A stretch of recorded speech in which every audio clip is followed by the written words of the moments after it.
Alrighty, it is Happy St. Patty's Day, and it is the Wayne Coito Show Wednesday, and we are just days, even hours, from the big dance, the NCAA tournament, something we missed out on completely last year, and we're gonna break it all down. The NCAA tournament, the big dance. We've been waiting for it for a year. We were blanked out last year. No tournaments, no huge calls and Iron Eagle at the buzzer beaters. But this year we got it back. So we're going to talk March Madness. We're going to bring on Brian McInnis of the Honolulu Star Advertiser, or formerly of the Honolulu Star Advertiser. You might have remembered him from the Honolulu Star Advertiser. But he is now running a successful podcast called Court Sense. And he provides such a great perspective as someone that was so close to the Hawaii men's basketball team. As you see, I'm sporting the UH men's basketball jersey. I was there this past week in Las Vegas. If you remember, we brought on Director of Ops, Jesse Nakanishi from the men's basketball team to talk about the Bows as they, began what looked like could possibly be a strong tournament run. They're coming off some big wins. They're seeming to gel together as a team. And then it was more of what we've seen in recent years, a first-round exit for the Bows, and it's not easy being green sometimes because it's painful to see it happen again. And Brian McInnis, as we bring him on, and he shares some of his perspective. 42-40 is a stat he brings up. That's Coach Eran Ganot's conference record, and that's been since the 2016 Miracle season, when we got to go to the big dance. And that's why those are the photos I have. If you're watching the live stream right now on Facebook or watching YouTube, you see a photo of me. That is just literally seconds after the buzzer went off and Hawaii beats Cal in 2016 in the first round of the NCAA tournament in Spokane, Washington. It was amazing to be there. As a kid, I always wanted to be there. I know in Hawaii, 93. So we're going to go back in time. So from my lifetime, Hawaii going to the NCAA tournament, they did it with Trevor Ruffin winning the WAC tournament in, I'm pretty sure it was 93, 94 season. Or maybe it was 92, 93 season. Maybe it was 93, 94. Anyways, I'll never forget him standing on the sideline, Trevor Ruffin, that is. And then after, Hawaii exited that first year, losing to Syracuse in the first round. And then we had to wait until 2001. Hawaii wins and does it again in 2002 to face Xavier. And I was there in 2002 at the tournament, the WAC tournament in Tulsa. I was 19. I was a teenager by myself. It was crazy, and I got to see Hawaii advance. And then 14 years later, I was there at the Honda Center with my family and friends to see Hawaii advance to the 2016 tournament, beating Long Beach State in the Big West Championship, and then beating Cal, and being able to advance to play Maryland in the round of 32. So if you see it, the other photo I have up, that is just a monitor in the Spokane Arena on the concourse that says 2018 or 2016 NCAA Division I men's tournament basketball championship, Maryland versus Hawaii, and then Oregon played St. John's or St. Joseph's right after that. So that was a doubleheader that night. That was so cool to be there. I love being there. I love being at every sporting event, obviously, but being at the big dance is really cool. It's another one of those transcendent games or tournaments where, the aura of the game rises above, the game itself, because there's so much history in March Madness. There's so much history linked to these games and linked to, the success of athletes who have played. We think of people like Steph Curry taking Davidson, of all teams, Davidson, right? Taking them deep, making a deep run with them. We think about all of these games in our memories that, are etched there forever, and we saw them happen on that sacred NCAA tournament court. One team goes on a run and can win it and win the entire tournament, and it's one of those things that I'm just waiting for Hawaii to get back into it. I mean, when are we going to do this again? It's been hard. Another year where we are stuck at home wondering. But Justin, actually, mahalo for joining us. Justin, he already asked a question, my thoughts on the portal jumps by recent players. And I'm going to talk about that because we did bring up the Justin Webster incident with, or I shouldn't say incident, Justin Webster, who co-captain of this past year's UH men's basketball team, a true sophomore, was thrust into a leadership position, a big position, a major position on the team, not just someone who has to score or touch the ball, but somebody who has a leadership role. And it seems like he forsook that, or he forsook his role, his mantle. And Brian McInnis talks about this. He calls it the mantle. And it's true because we saw Drew Buggs the year before that do the same thing. And it makes you wonder if what is the connection? Is it just wins and losses? Being wins and losses, that's easy, right? And, kids can be fickle. I'm not saying that it's always justifiable to jump into the transfer portal. Obviously, the transfer portal is there as a way for student athletes who don't feel happy in their current situations to be able to, go and make a later decision. And I don't blame kids. It's hard leaving high school and thinking that you got to choose one place for the rest of your college. And a lot of us, and most of us, have just picked a place and bit down and dealt with it, right? And that's not how kids are today. Today, they can go to college and they can feel like, well, if it doesn't work out or I don't like the situation, I can move on. So with that being said, I do feel that way a lot of times about any transfer. Did I have problems with my own college coach? Definitely. Or did I have issues with the way that, everybody does in their individual programs, but you have to be able to, take it 1 year at a time and move on to the next year and try and grow the program as best as you can under your own talent and with your own desire. And Justin Webster was given that opportunity as a captain and has decided to move on. So I think it could be linked to Coach Ganot. I think it could. And I love Coach Ganot. And I say that in a way that is not to, talk about the man himself, but his record and his recent lack of success, we'll say, or mediocrity. It's hard to go to the tournament every year. And we brought Coach Nakanishi on last week. And, I asked him point blank, what is it this past couple of years? What is it that has kept the team from getting past the first round? It's frustrating.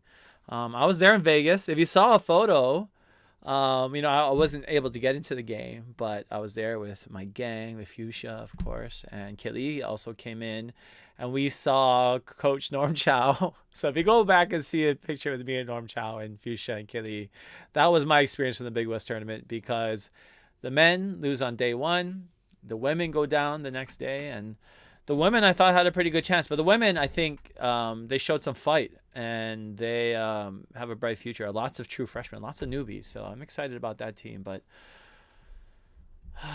where do we start with this UH men's basketball team? It's like we're starting from scratch all over again, and that's not easy. Grant says, aloha. Aloha, Grant. Yes, I'm blessed. I saw the photo. Wish I could have been there. I'm glad you saw the photo. If you see our photo, it was there on HI Sports Fans on Twitter, HI Sports Fans on Instagram. You're watching, if you're on Facebook right now, Facebook Live, Hawaii Sports Fans. Make sure you like and follow us, and also join our mailing list at hisportsfans.com. If you do those things, you'll be entered into or you can enter into our tournament challenge. So I'm going to plug that as well. I have the link in the description for whatever you're watching. You're watching the live or you're watching this on podcast. I have a link to the ESPN tournament. We're going to use ESPN as a platform. And you can win a Hawaii Sports Fans Prize Pack. So I think there'll probably be a hat in there, maybe a shirt, maybe some other things. But we got several, over a dozen people, 15, maybe we're trying to get 20. Who knows how many people will get in there. All it takes is following us on social media, at least 2 of our social media sites, and also joining our mailing list. So I know on file who you are, and you can be verified as the winner. And so make sure you do that, and then you can fill out your bracket, because we're going to talk brackets with Brian McInnis, who I just had a chance to interview, and we'll talk about some of those early upsets. So today I shared on the Hawaii Sports Fans social media, to speak of that, a image showing the 6-11 games, because I heard a pretty cool stat about 6-11 games. Because in the last 4 years, so this is in the last 4 years, obviously the NCAA tournament's been along for a while. The 11 seeds have been 9-7 against the 6 seeds. So we might see a couple 11 seeds make it through, and we have 4 of them playing in the first 4 tomorrow, and they're the at-large first 4 teams. And since that started 10 years ago, the first 4, those at-large teams, either 11, 12, or 13, I believe, have actually made it onto the round of 32 or past. So if you're looking at some of those 11 seed teams playing tomorrow, you got UCLA playing, you got Michigan State. That's crazy, right? You usually don't see those teams as 11 seeds. You also got Drake and Wichita State. Drake has a great record. Wichita State, another one of those teams in the Midwest that has basketball history. So those would be great games to watch. So thinking about those things when you go into your bracket. Justin says, I think Ganot is definitely on the hot seat. And we talk about that with Brian McInnis. And actually, I'll let Brian explain, but the contract situation might be what could be tied up. Grant says, I can't find the ESPN link on Twitter. Well, if you look on one of the latest posts, it'll say, and if you look in the description of this very video you're watching, this live video, and mahalo for joining us live every Wednesday, 5 p.m. Hawaii time. And if you're on the mainland, you have sprung forward an hour. So the West Coast is now 8 p.m. start. Mountain 9 p.m. Central 10 p.m. 11 p.m. on the East Coast. And our friend Joanna Souza, I don't know if she's going to log on tonight because I know she's celebrating St. Patty's Day because, that Boston tradition of celebrating St. Patty's Day, even in the year of COVID, I ain't ever going to die. And America people really love them some St. Patty's Day action. So that's going to be happening all over the place. And everybody out there, just be safe. If you're going to drink your green beer or Guinness or whatever, take a shot of, whatever you want to take this year. Make sure you do it safely and, save some for, I'm just kidding.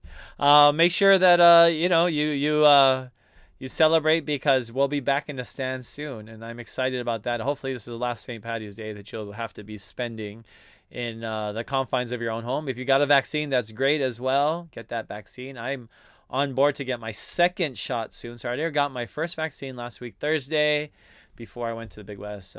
It's kind of exciting. I got the Pfizer vaccine, and I think that's going to be really a passport to getting into a lot of games this year, is having that vaccine. And I know it might seem intrusive to some people, like thinking, oh, wow, I have to have a vaccine, but that's really the way that they're going to have to do it. I mean, and the biggest issue is that the spacing and the mask wearing, which is effective, very effective, extremely effective to have mask wearing and spacing in the stands, it doesn't maximize revenue for teams if they cannot sell basically 80% of their seats. And so one way that they're going to ensure that they'll be able to have people in the seats is by ensuring vaccination. So I know some in California where I got my vaccination, they're having a online, like, digital medical database that is holding our names and our statuses and what vaccines we got. So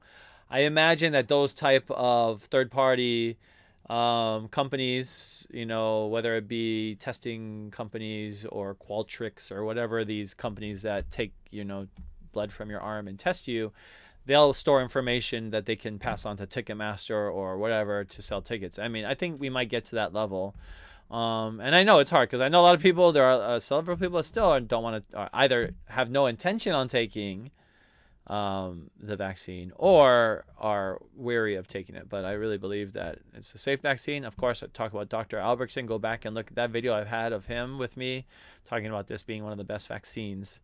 And that is probably what is going to be, what's going to happen for next year, next fall. And I'm excited because next fall we already have some tours planned. Obviously we have that UCLA tour, so hopefully I'll be able to have some, you know, more concrete details, because I got Dodgers, we got Angels versus Yankees. We also got hopefully a game at SoFi Stadium, a preseason NFL game. So you got to be on the lookout for that. We also got games at Oregon State and, of course, in Las Vegas. So we're going to have tours there. And also have opportunities. If you are a company or if you're looking to sponsor, I have great sponsorship opportunities, which include some of these wonderful tours and some great perks. So I think if you're interested, and you can have your logo right here on the show and on the website as a partner, reach out, info@hisportsfans.com. Reach out to me, info@hisportsfans.com, and go check it out, hisportsfans, hisportsfans.com, however you say it.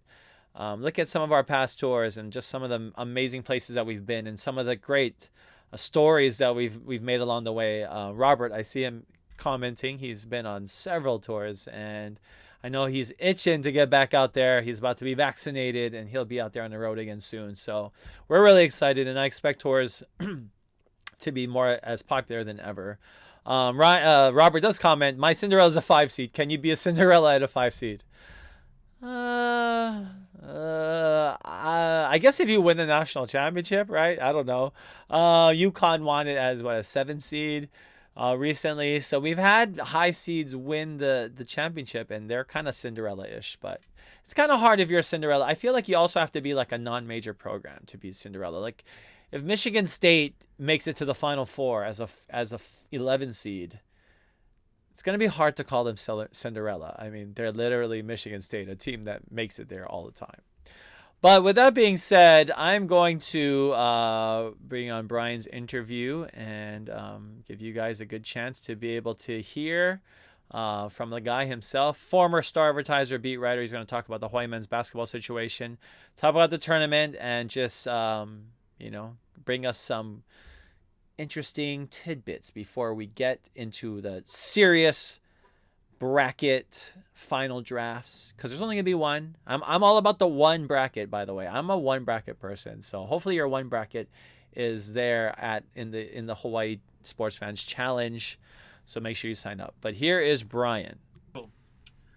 All right, I got Brian McInnis in the house with me. Brian, a pleasure to have you here, and aloha. Welcome to the show. Thanks, Wayne. Much appreciated, man. So you've been all over the place. I know a lot of us will associate you with your time at the paper, Honolulu Star Advertiser. And, as everybody knows, there have been a series of COVID-related and just kind of societal-related maybe cuts to papers. And it's the difficulty of that business, but you've managed to thrive in many different ways, and still also in your journalism as well. And just talk about some of the things you're doing these days. Yeah, it was a tough time for the paper, no doubt about it. Once COVID happened, and our sports department got scattered to the wind at the time. A bunch of guys like Billy Hull and myself got reassigned to being more like in the web internet role of the Star Advertiser team, and that was fine for several months, and then word got passed down from management that we'd have some layoffs. It ended up actually being quite a few fewer layoffs than they had originally projected, but I was kind of right on the cut line, and I just thought, you know what, I'm just going to kind of use this opportunity to try to grab onto a fresh start somewhere, and I did, and a few months later I landed at Pacific Business News, and ever since then I've been a business reporter for the last 3 months or so. And what is that what is that experience like for you there at Pacific Business News? Different, man. It's been quite a learning experience. I went into it fully aware that I had not previously reported on business for the Star Advertiser or elsewhere. So, kind of embracing that I didn't know what I didn't know, so to speak, and going into it with both eyes wide open, and just because the sports, yearly, it's very cyclical, like you have your season, your off season, when to expect to be covering recruiting, when the preseason practices are happening, the throes of in-season practices, that grind, so to speak. It's very cyclical in that way. I think I was maybe ready for something different, just in terms of learning different rhythms of some other aspect of writing. My writing is still my passion, of course. So that's why I got into the business. But now just writing about a little bit different subject matter. I don't want to assume, but last name like McInnis and just certain features of yours. So I have to guess wish you a happy St. Paddy's Day. But is that a tradition in the McInnis household? Of sorts. Like, yeah, I mean, I am Irish and Scottish, so I'd be doing my heritage a disservice if I didn't throw back a Guinness or two today, or maybe this week. We'll turn it into like a week-long event. But yeah, man, still kind of not going out too much with things being as they are, but I might get on a Zoom or two and throw some back with some buddies. Well, I know for you, like you talked about the cycle in March. Last year, our March was totally thrown off, and it hit a lot of basketball fans. And I know, for you in particular, just your connection to college basketball and UH, and having the season just cut short at the Big West tournament, and then having the NCAA tournament taken away from us. What have been your observations in this year of unique circumstances and unprecedented times, as much as we use that term? Yeah, no, it's been used a lot, and probably, justifiably so, because of just how wild it's been on a number of different fronts. But, yeah, college basketball wise, man, I wasn't up there. I was not up there in Anaheim when everything got shut down last year, really suddenly.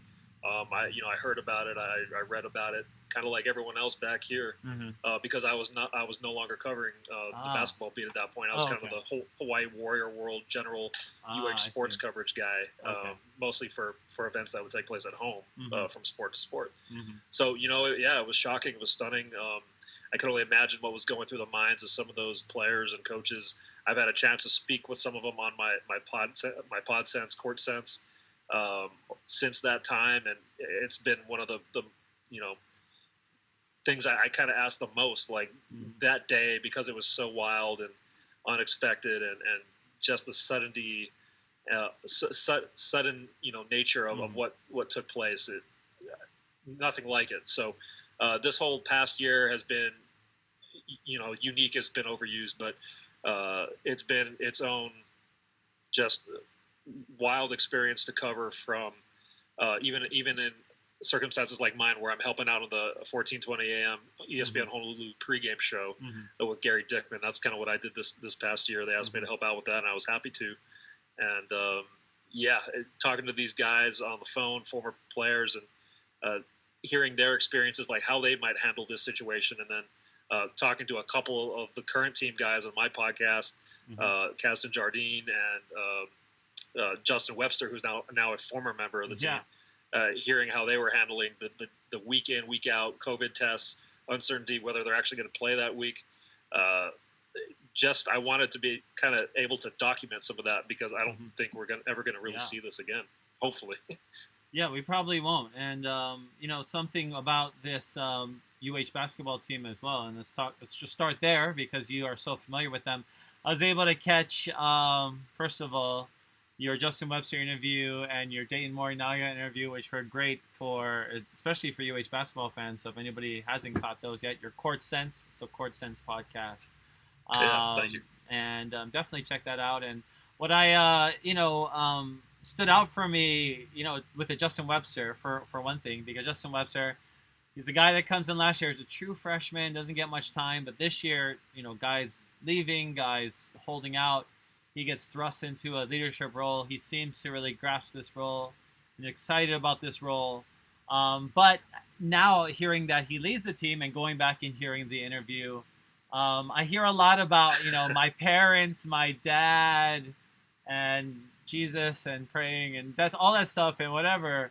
But I didn't know if I could hear too much about, hey, I'm thinking about leaving it. But now that you've seen him, from the beginning to the very end. Let's talk about his decision as a captain as well to leave the program. Yeah, I mean, he was a young co-captain, just a sophomore. That basically never happens, that a player that young, maybe a third-year sophomore who's redshirted, and even that would be uncommon for a second-year guy coming straight out of prep school to, get that kind of responsibility. Very unusual. And in his case, I would say probably warranted given the fact that how much turnover they had on that team, and you lose a guy like Drew Buggs, you're looking for somebody to step up in a leadership perspective, and he was that guy for them, along with Kaz Jardine, who we're also not expecting to come back based on what he said on senior night. As he came in as a senior, even though he's now still eligible based on the NCAA's extension of eligibility for everyone. But so UH is looking at a total overhaul in terms of its team leadership. And in Justin Webster's case, I guess it's mildly surprising. I've been hearing some rumblings kind of late in the season that maybe he'd be a candidate who'd be looking to go to the transfer portal. That was all kind of through the grapevine kind of talk that I had been hearing. But still, for him to actually be the first guy out the door was a little surprising. And that's the second year in a row that UH has had one of its team leaders, captains, kind of forsake that mantle and decide to kind of say aloha basically to Coach Ganot and their teammates on the islands. So, of course, Drew Buggs being the one incident last year that I was referring to, him going to Missouri. Of course. Yeah. So Justin Webster, not having spoken to him, I did see his message that he put out on Twitter, consulting with his parents and then things of that nature. I probably have to go back and listen, Wayne, to that podcast to kind of maybe see if I can pick out some nuggets of things that maybe would have foreshadowed that based on talking about his parents or something like that. But hey, I mean, UH goes 500 and one and done again in the league. It might be simplistic to say that if they had more success, if they made a tournament run, that might have been something that maybe could have enticed him to stay in this age of players looking for any kind of upward mobility situation in college hoops. So that said, that was a tough loss for Hawaii. Coach Ganot is, first of all, somebody I respect a lot. Someone that, had a very similar experience to me. Played at a small college in the East Coast, and comes from a kind of that pedigree, and made his way up the ranks. And somebody I respect for also his social justice initiatives and his views. With that being said, obviously that is not what coaches a team to success all the time. And Coach Ganot has, it seems like, been in a little bit of precarious circumstances off season with whether his contract would be renewed or whatever. But it seems like this year, like you said, once again, the team, a first round exit again, since, every year since the team went to the tournament, the NCAA tournament. And some of your tweets are just revelatory of some of Ganot's stats compared, historically, to give us perspective as to really how he's been trending. But I guess that's all a long-winded way of saying, like, do you see Coach Ganot, coming back next year? Or do you see the UH standards of the program as well? And this is kind of a loaded question, but is it, just the program and the expectations have changed perhaps maybe as well? Well, the first part of that, Wayne, he's not going anywhere. He's gotten an extension on his contract almost every offseason since he's been here. So Coach Ganot, he's banked like a few years ahead of this already. And I think it could be 2025, not having the paperwork, the contract language in front of me. I think he might be good till like 2025. So he's pretty set from that standpoint. As far as just how things have been trending, I mean, I put the numbers out there, 42 and 40 in the Big West regular season since that magical first year where he came in and took the team that mostly was intact from the, previous regime or two and had great success with those guys. And you still have to give Coach Ganot a lot of credit for the success they had that year based on all the turmoil that was going on, based on him just being able to apply a steady hand at the wheel, which is what that team needed. And he brought in a couple key guys like Sai Tumala. Since that time, I think the recruiting returns have been maybe mixed at best. There's been a couple of first-team guys like Noah Allen that ensuing year when they were under the tournament sanctions for most of that season.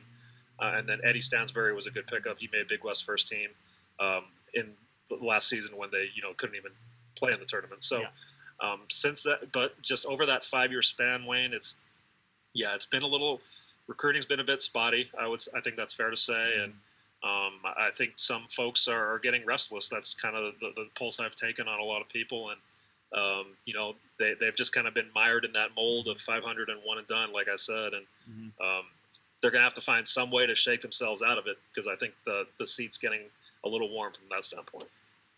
Well, and then you look at a program like UC Riverside. I mean, they have a Filipino coach. They have a coach from that program that was promised all of these, Australia, New Zealand players, and he has like 9 on his team. So I think like that was the expectation, right, for us as well. Like he'd come from the St. Mary's program, and I mean, be a guy that was as represented. Of course, at Hawaii, we always want a coach that's representative of our program, of our state, understands and embraces us. And Gibb was that in a lot of ways. Obviously, a Punahou graduate and somebody that grew up here. And Coach Ganot having served under Coach Riley Wallace as well. But looking at just the numbers alone, and like you said, the contract language, is it fair to say, though, too, that since the team transitioned from the WAC and into the Big West years, have expectations changed? I mean, I went into the Big West thinking we would be winning at a pretty high clip of making tournament runs, and I've been shocked that we only won once in 10 years and 10 tries. No, I don't think you're alone. I think there was an expectation, not only at UH, but maybe even around the Big West, that Hawaii would do some damage when it entered the league in 2012. Coming from the WAC, albeit not the WAC at its peak, you didn't have the era of BYU, New Mexico, Wyoming, that generation WAC. It was, the WAC that was falling apart with Fresno going out the door, Nevada going out the door, Utah State joining the Mountain West, and Hawaii needed to do something, and it was the best possible circumstance for them to join the Big West. And like I said, there was an expectation, that Hawaii would be able to really capitalize on only having to travel to California. None of these going to Idaho, Moscow, Idaho, Ruston, Louisiana, even Logan, Utah was a tough place to go to a respectable opponent. So it was maybe a little presumed that UH would fare better on the road than it has in the past, and that they would take care of business at home against the likes of Cal State Northridge, UC Riverside, UC Davis. Instead, we've seen that UC Irvine has been the dominant program in the league, and now UC Santa Barbara is ascendant, having won the regular season and tournament title this year. Yeah. So Hawaii's kind of been left outside in the cold, so to speak, in that middle of the pack mix for what seems like kind of a while. And I think there's still an opportunity for Hawaii to be a top third team in the league. I don't think that's unreasonable to expect based on its facilities, based on its national local TV coverage which the other teams in the league don't get. They get a national TV tournament at home every year, the Diamond Head Classic. You can schedule 20 plus home games in a normal year, something the other Big West schools can only dream of. So I think all the advantages are there for them to, really kind of take hold of the league. It just hasn't transpired that way yet. And now when we look at the history of the program and also some of the talent that has come through, obviously the game has changed. The transfer portal has made it maybe easier for kids or student athletes to feel like I can just go wherever I want. If I can't deal here, I can't. But also that strategy of international talent that we used to have coming in, and I know listening to the Dayton Morinaga show. I mean, I was there too in 2002. I was in college and I flew as a teenager, 19, and I went to Tulsa by myself and I got to see us beat Tulsa. But when I remember like Mindaugas Bernica holding the trophy and like pointing at me, and I was hiding by the band because I was making so much noise and just being like a total hooligan. But I mean, that was so cool to be on top of the world, and obviously having Savo and Carl English, where I'm like, two players that are just like, wow, like these guys can play in the NBA. Like these guys are wow. And it's like, is that still a possibility, that caliber, or is it maybe there are so many, there's also way more D1 teams now too, right? There are like probably 380 D1 teams, whatever, almost 400. So I'm not sure what could be the reason. Yeah, I mean, it's the number of teams has ticked up steadily over time. I want to say there's about 340 right now. and it does go up by maybe 1 or 2 on average. I would say probably every year, but I wouldn't chalk it up to that because the teams that are rising, I mean, they're not instant powerhouses. Maybe True. Grand Canyon would be the example of a team that's best, surged to being a good mid-major program. But I would say that, it's not impossible to get those guys still. Now, granted, Sabo and English were two, transcendent college talents that, kind of once in a generation kind of guys that they just happen to be able to pair up on one team, which almost never happens to have two superstars like that playing together. So, but, guys like, local talents like Julian Sensley, Bobby Nash, they are rare, but they're still not impossible to get. I mean, we even see right now there's some local guys who have gone off in D1 college hoops and had success. I mean, Justice Sewing Jr. There's the kid at Mississippi State who played at Kahuku. They're there. I mean, that's true. And you can still get international guys. Like Coach Ganot has had a lot of guys come in from Australia. None of them have been superstars yet, but I mean, even a guy like Jack Purchase was a serviceable Big West player for you, set the all-time threes record. Granted, he started at Auburn before coming here, but you can still, there's opportunities to get guys like that. High school guys will still always be tough to get here and retain. You did have Drew Buggs for 4 total years. He sets the program's all-time assist record before going off to Missouri. So it's not impossible, but I think the JUCO route and the international route and the grad transfer route are still 3 ways that this team can get some really quality guys. But they have to get them. I know it's easier said than done. I mean, you can't just snap your fingers and make them materialize, but those are still viable avenues in my opinion. So now, looking ahead to this tournament, I mean, I'm sure you've been excited for the bracket reveal. Ironically, I took a nap. Like, I woke up, I was like, oh my gosh, the bracket is out. Like, it was like my Sunday afternoon nap or something. And, like, it's exciting because, for this year, for me, I heard Michael Wilbon say something about this, too. It was just so hard to get on the pace of college basketball. For me, I mean, I'm very pro sports centric. I think more as a fan, obviously without outside of but I don't know. It's been harder to be like, I saw that team play. Like usually I can be like, okay, I remember seeing them, and like this year I'm like, go to YouTube and check out highlights. But when you look at this field and just this year, do you still have those feelings of excitement as you had in the past? And what are you looking forward to most about this year's tournament? Yeah, no, I'm totally with you. It's probably, other than watching the University of Hawaii, it's probably been the least amount of college hoops I've watched for as long as I can remember, going back to, before my days doing it as my job. I mean, just with how strange this year's been, but I have been able to glean a little bit here and there. I actually just filled out a bracket for the first time before I came on your show. Oh, nice. Okay. So, all right. Well, we're going to have to get the reveal then, because I did want to kind of find out what your thoughts were, because I know that this year we don't have Duke. We don't have Kentucky. I mean, also just talk about like missing those teams. I mean, I was following their losses all year long, but it still seemed like there was some kind of sliver of hope for Duke, winning a couple games in the ACC tournament and then going out for COVID reasons, that they would still, by some miracle, make it to the field of 68, but was not to be. And with them and Kentucky, I think both out for the first time since 1975 that they both missed in the same year. So, and then you got Michigan State and UCLA playing in one of the play-in games.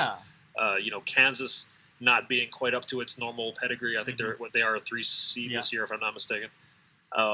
Just a weird year of college hoops.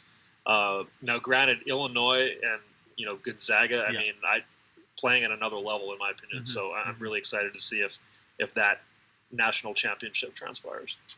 So Gonzaga, I mean, one of those teams that not only has been around for a while, is from a small town, but is it fair that we can put them in the same lens as Hawaii and what Hawaii is capable of if they were to commit to what Gonzaga has committed to? Because you think of a small Catholic school in Spokane and what they've grown into, Duke of the West, really. I mean, academically they're not there, but they are surely there's a lot of similarities in terms of like the on-campus presence and a small community, but like Boise State in football, I think to myself, wow, these schools are showing that at these smaller programs, it's possible to be even in basketball. But do you, is it just like Gonzaga?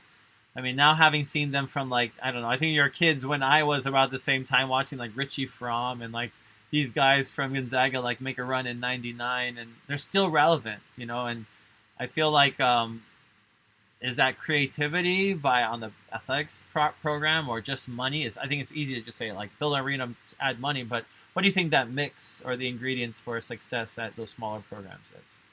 Well, I mean, Gonzaga, you're talking about like one of the all-time just special mid-major level success stories sustained for decades. Mark Few right now has done just an unbelievable job of not only, raising the expectation to the point that they are in the national championship conversation basically every year, and none more so than this year based on how much talent they have. But they're in that conversation every year, which even the best of the best programs in the Power 5, the Big 10, Big 12, ACC, very rare that every year they're now talked about as having like, among the probably top 5 teams best opportunities to win a national title. So they are a special breed unto themselves. And yes, as you said, they are a small town, that they're not from a league with a ton of pedigree in the West Coast Conference, albeit one that's in more esteem than the Big West. Yes, but I totally agree as well. Yes, definitely. Hawaii would have to do something. They would have to build on success over time, over decades. They just haven't strung together that level of consistent success. Even when they, something like making back-to-back NCAA tournaments in the early 2000s, like they would have to do way more of that to get the caliber of recruits out here consistently that it would require for that kind of undertaking. And the coaching staff as well. I mean, there's been, the 2010s were full of so much turnover. It was impossible to build any kind of, building blocks of consistency in that regard. So, it's not to say Hawaii can't strive for that and make that kind of its shining star of, what they could maybe aspire to be, but they're just worlds apart right now. And in Gonzaga, I am going to be rooting for them. I'm hoping they can bring home their first chip.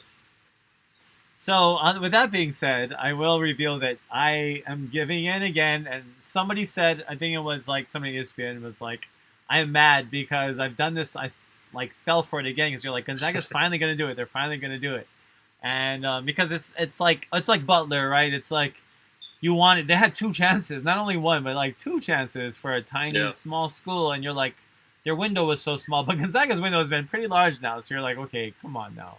You got to win one. And I feel like this year, just their talent and, like their offensive scoring abilities, they're probably going to do it this year. But with that being said, it sounds like you have similar possible as your champ. But talk about who you have in your Final Four in your bracket right now. Let's see. The bracket I just drew up. Okay, yeah. All right. I went a lot of chalk, if I'm being honest, in terms of the teams to get all the way like about to the Elite 8. I did have some first and second round upsets, but none that kind of endured like a Loyola Chicago of a couple years ago. Yeah. So I do have Gonzaga and Alabama on that same side of the bracket. Okay. So Gonzaga versus Alabama on one side, and Baylor and Illinois on the other. So I've got 3 number 1 seeds and 1 number 2. So you can accuse me of being pretty boring on that one. Well, so what I have right now, and let's remind people, so Hawaii sports fans, we're doing a little tournament challenge on the ESPN tournament, and the link is in wherever you're listening to this or watching this on Facebook. I'm looking over mine now, and we have until Friday this year. It's weird because, right, all the first 4 games are tomorrow, Thursday, and we'll have, a better idea of the matchups because the 11 seeds will prevail. But I'm pretty boring right now. So I'm going to change this because I also heard a stat that 41% of the times the number 1 seed makes it to the Final Four. And I'm not sure if that is, in the last 20 years or whatever, but 41% of the time that tells me, okay, right, so probably at least 2 will make it. But like yourself, I currently have 3 number ones and 1 number 2, which I think is so boring. But Houston is actually the number 2 I have, and mostly for their defensive side, and only They're because of I feel like if teams can, or go cold or something, but I can see them making a run. And then I had Baylor on playing them, but the Texas Tech is kind of, I don't know. I've been feeling like they might make that final round as a 6th seed. But now that we're looking at our first 4, we're on the eve of those first 4 games, and knowing that I put this out as a tweet as well today. First 4 teams are 8 for 10 in the first round, or round of 64. So and like VCU went all the way, right? And there's some teams that advance pretty far, at least go 2 rounds. And this year it's crazy because you see names like UCLA and Michigan State and stuff. But what are some of your maybe 11-6, 12-5 that you're like thinking, okay? Because I do this all the time, so I'm like, this is probably going to be an upset. But what are some of those that you're looking at? You're like, I don't know, I have a good feeling about this. All right, well, I do have Santa Barbara winning a game. Okay, Big wow. West. I have them knocking off Creighton. Did you watch that Big West Championship? I actually didn't get a chance to did, yes. And they were impressive. They really kind of, took hold of that down the stretch and really made it theirs. Like they just overpowered Irvine with their talent when it mattered. So, credit to the Gauchos for sure. Yeah. Jay Billis was kind of high on them too, but it's like Creighton. Yeah. It seems like so hard to pick against Creighton because they're so, And I'd be surprised if their 6th man plays, because he went down with a really nasty ankle injury in that Big West Championship. Oh. So they may be down one of their double-digit guys off the bench, which would hurt them for sure. But I still like the Gauchos, starting with Ja'Cory McLaughlin at point guard, DeVeryl Ramsey as their other ball handler, just a stellar backcourt that you don't normally see in the Big West, and Amadou Sow up front, and Miles Norris, their 4-man, just so rangy and athletic, and was like doing step back threes in that Big West title game. Wow. I could all their talent was on display at once, and I'm like, man, if this team can do that, they are a threat to win at least a game in the tournament. Wow. So, I have them matching up with the Ohio Bobcats actually in a 12 versus 13 seed matchup. Oh, nice. I'm sorry to Virginia, the still reigning, titleist from. From that 116 UMBC. Oh man, it's funny because that day in Spokane, speaking of the third one, Hawaii was a 13 seed beating.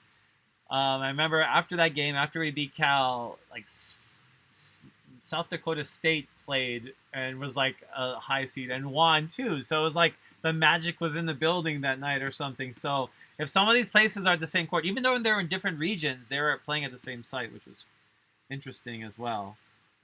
So that's for the West region. What about any in the?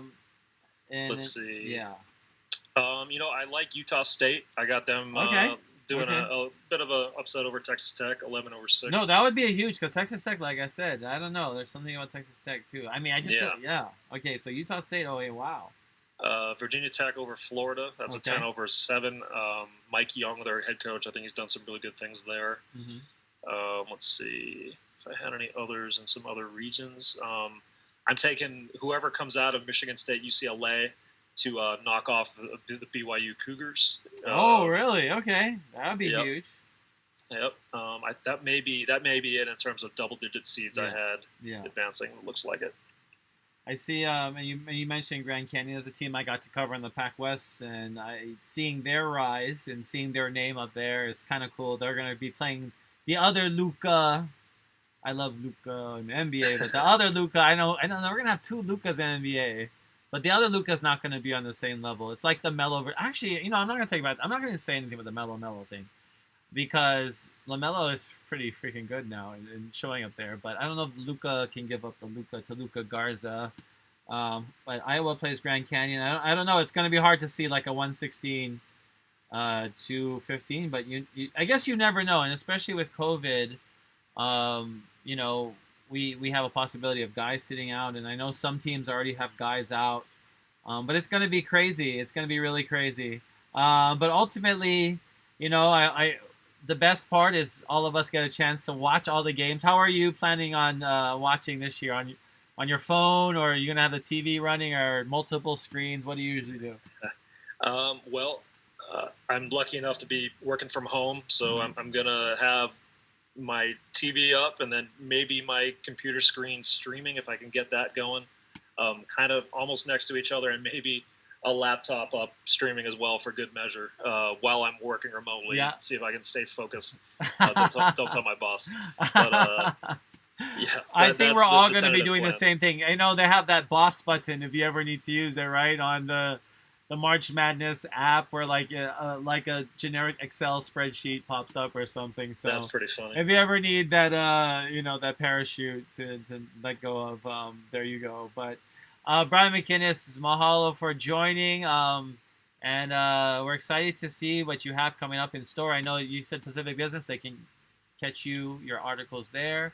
Also, your Court Sense podcast, and it's great. Yes, it's great conversation. I enjoy listening to it. I enjoy. I think your pacing, and I learned a lot too in my podcasting journey, and being able to implement some of those things. So, thanks for that, and let's hopefully have you back again soon. Mahalo. That was my pleasure, Wayne. Thanks a lot, man.